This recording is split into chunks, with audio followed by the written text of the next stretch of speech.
3:30 વાગ્યા હે બેઠા અત્યારે દરિયે જો ફિટનેસ સેન્ટર છે, ડ્રિંકિંગ વોટર છે, શોવર છે, ચેન્જિંગ રૂમ છે અને રિક્લાઇનર છે।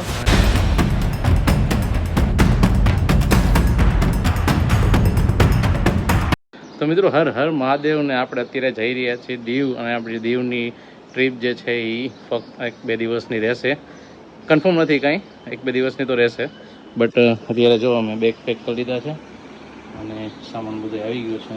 જો મંટુભાઈ શૂઝ કાઢી લીધા છે, આપણા શૂઝ જે અંદર પડ્યા છે જો મંટુભાઈ શૂઝ દીવ જવાનું છે ફાઇનલી નક્કી થયું છે।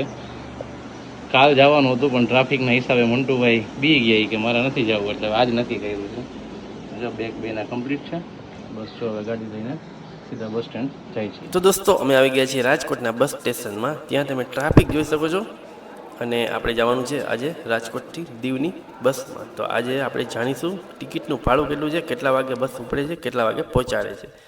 તો આ રાતની મુસાફરીનો આનંદ લેવા માટે આપણો બ્લોગ જોતા રહેજો। અને આપણે બસમાં બેસી ગયા છીએ। હવે આપણી સીટ છે આગળ જ લીધેલી છે 2 ટિકિટ, અને તમે બી આવતા હો તો બુકિંગ કરીને આવો।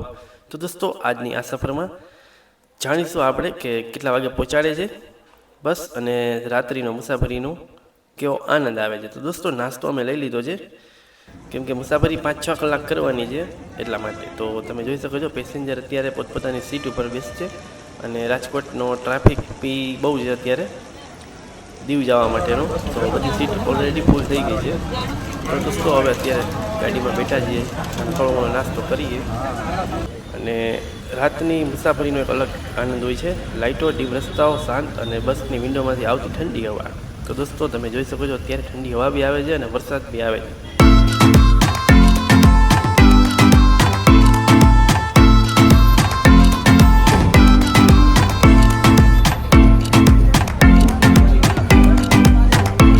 તો દોસ્તો અત્યારે એસટી બસના ટાઈમ ટુ ટાઈમ ચાલે છે અને અત્યારે અમે પહોંચી ગયા છીએ કેશોદમાં બસ સ્ટેન્ડે।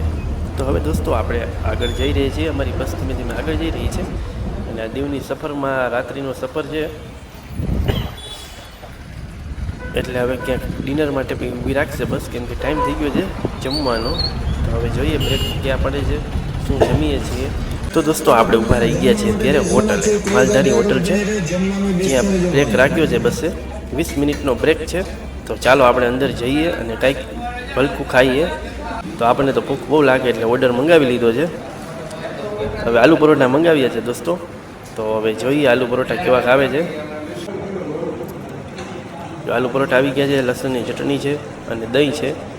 તો ભાઈ ખાય છે, હવે મારે શ્રાવણ મહિનો છે તો દોસ્તો હવે આ ખાઈ હજી પાછા બસની મુસાફરી કરીએ। તો દોસ્તો અત્યારે જો અમે પહોંચી ગયા છીએ અત્યારે દીવ આવા ઉપર છે અને બસ આખી ખાલી થઈ ગઈ છે। હવે અમે 2 વ્યક્તિ અને ડ્રાઈવર અને કંડક્ટર 2 જ વ્યક્તિ છે, અમે ટોટલ 4 વ્યક્તિ છે બસમાં અને જાય છીએ હવે જો દીવના રસ્તા તરફ।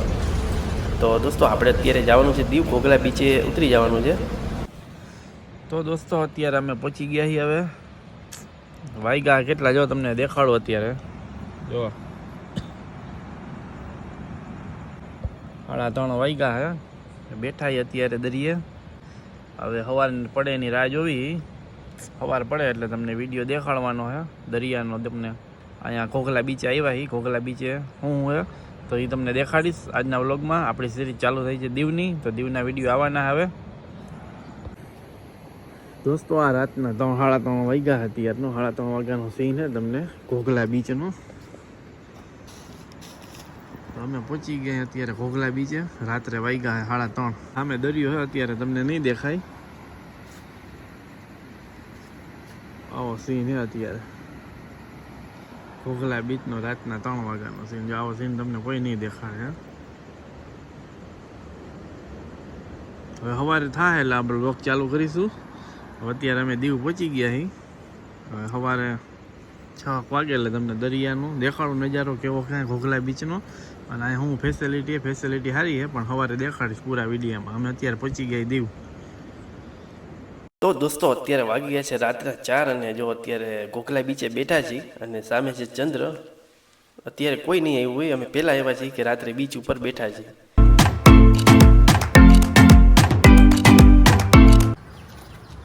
તો મિત્રો કેમ છો? મજામાં ને? જો અત્યારે આપણે આવી ગયા છીએ અત્યારે દીવમાં ઘોઘલા બીચ ઉપર.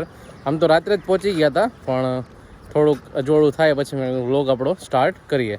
તો જો અત્યારે આવી ગયા છીએ અત્યારે ઘોઘલા બીચ ઉપર, અને તમને અત્યારે મોર્નિંગનો જે નજારો છે એ તમને દેખાડી દઉં. જોઈ શકો છો તમે, આ એક સવારનો જો નજારો છે. સનરાઈઝ બસ હજી થવાની તૈયારી છે.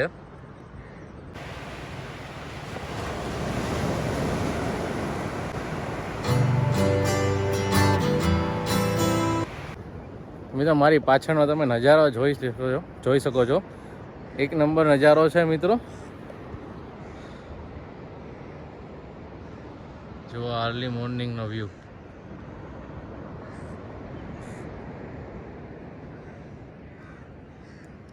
મંટુભાઈ હજી જો સેટ કરે છે અહીંયા બેગ રાખવા માટે. મંટુભાઈને કીધું રાત્રે હોટલ રાખી લઈ. મંટુભાઈ કે આપણે અહીંયા બારે મસ્ત ક્લાઉડ સારું છે, નજારો સારો છે, વેધર સારું છે, તો કે બહાર જ સૂઈ જાય. અમે બહાર જ સૂઈ ગયા હતા અને જસ્ટ હજી ઉઠીને સીધા વ્યૂ જોવા તમને લઈ આવ્યા છીએ. તો મિત્રો આ સી વ્યૂ હોટલ છે ને, અમે જો અહીંથી જસ્ટ નીચે ઉતરી છીએ. અને અહીંયા જો ફિટનેસ સેન્ટર છે, ડ્રિંકિંગ વોટર છે, શોવર છે, ચેન્જિંગ રૂમ છે અને રિક્લાઇનર છે. અને આ બાજુ ચિલ્ડ્રન પાર્ક, મીન્સ કે હિંચકા લપસ્યા છે. થોડાક નાહવાની મનાઈ છે અત્યારે, તો અમે જસ્ટ અત્યારે ફોટોગ્રાફીને એવું કરી લઈએ, કેમ કે વેધર જો એકદમ ક્લાઉડી છે. અને જો અહીંયા ગેંગ તમે જોઈ શકો છો ડોગની. બાકી જો અહીંથી હું તમને વ્યૂ ખાલી એક બતાવી દઉં.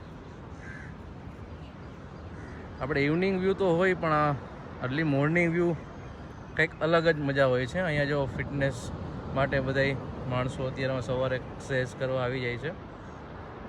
અને બસ અમે જો અત્યારે તો મિત્રો અહીંયા ઘોઘલા બીચમાં નાહવાની સુવિધા પણ છે, મીન્સ કે મીઠા પાણીથી નાહવાની સુવિધા છે અને ડ્રિંકિંગ વોટર, બે વસ્તુ તમને મળી જશે. અને વાત કરું તો ચેન્જિંગ રૂમ, આટલી સુવિધા અહીંયા અવેલેબલ છે. અને આ ડોમ તમે જોઈ શકો છો. આ ડોમમાં જે છે એ રેસ્ક્યુ કરવા માટે 1 કે 2 પર્સન હોય છે, પણ અત્યારે ચોમાસાની નાહવાની મનાઈ છે, એટલે કોઈ અત્યારે હશે નહીં. આવે તો પણ 10 વાગ્યા પછી એ લોકોનો ટાઈમ છે. અને બાકી જો હું તમને બતાવી દઉં, અહીંયા એક ડ્રિંકિંગ વોટર છે અને મીઠા પાણીએ નાહવાનું મિત્રો જો અહીંયા છે. અહીંયા ટોયલેટની પણ સુવિધા છે મિત્રો.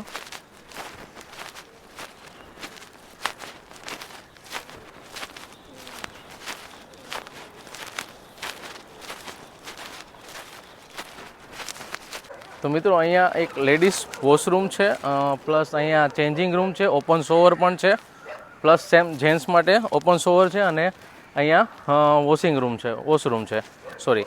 અને પાછળ જે છે એ વ્હીલચેર માટેના પર્સન કોઈ હોય તો એના માટે પણ અવેલેબલ છે. તો આટલી સુવિધા અહીંયા છે. અને ખાસ કરીને અહીંયા આલ્કોહોલ ડ્રિંક કરવાની મનાઈ છે બીચ ઉપર, કેમ કે અમુક રૂલ્સના હિસાબે આલ્કોહોલ પ્રતિબંધ કરી દીધો છે બીચ ઉપર. અને બાકી વાત કરીએ તો અહીંયા બાર પણ છે, ત્યાં તમે આલ્કોહોલ કન્ઝ્યુમ કરી શકો છો. તો મિત્રો હવે હું તમને લઈ જઈશ બીચ ઉપર, અને બીચ ઉપર જોઈએ અત્યારે શું નજારો છે, અત્યારે કેવાક મજા આવે છે, ભરતી છે કે નહીં, અને સનરાઈઝ તમને દેખાડી દઉં.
તો દોસ્તો આપણે હવે ઘોઘલા બીચેથી જઈ રહ્યા છીએ બસ સ્ટેન્ડ સાઈડ. તો આપણે દીવનો આખો એક્સપ્લોર કરવાનું છે દોસ્તો. અત્યારે અમે બેસી ગયા છીએ સિટી બસમાં. જો તમે લોકો આવતા હો તો સિટી બસમાં જ મુસાફરી કરવી. તો દોસ્તો હવે આપણે જાણીશું આગળ જઈને કે સવારે નાસ્તો ખાઈ લઈ પહેલાં, પછી તમને દેખાડવાનું છે આખું દીવ. તો એમાં રહેવાનું અને જમવાનું ક્યાં સારું મળે છે એ આવી જશે, અને આખા દીવનો વિડીયો આવી જશે. તો દોસ્તો ચાલો અત્યારના વ્લોગને અહીંયા પૂરો કરીએ. હર હર મહાદેવ.